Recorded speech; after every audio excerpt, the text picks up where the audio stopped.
மந்தியில வந்து நெறைய டைப் மந்தி இருக்கு. நான் இன்னைக்கு ட்ரை பண்றது வந்து ஏமன் ஸ்டைல் மந்தி. எப்படி செய்றதுன்னு பார்க்கலாமா?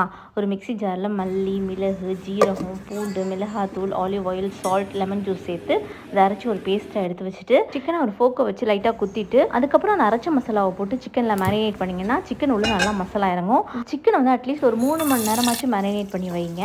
இப்போ ஒரு கடாயில ஆலிவ் ஆயில், பட்டை, கிராம்பு, ஏலக்காய், மிளகு, பூண்டு, பச்சை மிளகாய் சேர்த்து வதக்கிட்டு, வெங்காயமும் கேப்சிகமும் சேர்த்து வதக்கிட்டு, அந்த அரைச்ச மசாலாவில் ஒரே ஒரு டீஸ்பூன் மட்டும் எடுத்து வச்சுருந்தேன். அதையும் சேர்த்து அரிசி, தண்ணி, உப்பு சேர்த்துட்டு இதை ஒரு கிரில் பேன் இல்லைன்னா இந்த மாதிரி ஒரு சின்ன சின்ன ஹோல்ஸ் உள்ள மாதிரி மூடி எடுத்து போட்டு அது மேலே சிக்கனை வச்சு மூடி வச்சு லோ ஃப்ளேமில் ஒரு 30 மினிட்ஸ் விட்டுருங்க.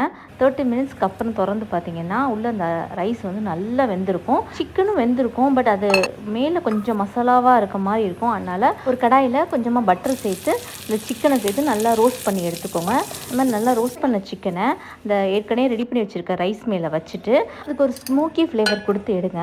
அவ்வளோதான். ரொம்ப சிம்பிள் ஈஸியாக ஒரு ஏமன் ஸ்டைல் மந்தி ரெடி. ட்ரை பண்ணி பார்த்துட்டு மறக்காமல் எப்படி இருந்துச்சுன்னு கமெண்ட் பண்ணுங்கள். ட்ரை பண்ணிவிட்டு மறக்காமல் அப்படியே ஃபோட்டோவும் ஷேர் பண்ணிங்கன்னா ரொம்பவே ஹாப்பி. இதே மாதிரி நிறைய ரெசிபிஸ் வேணும்னா ஃபாலோ பண்ணிக்கோங்க. Thank you so much.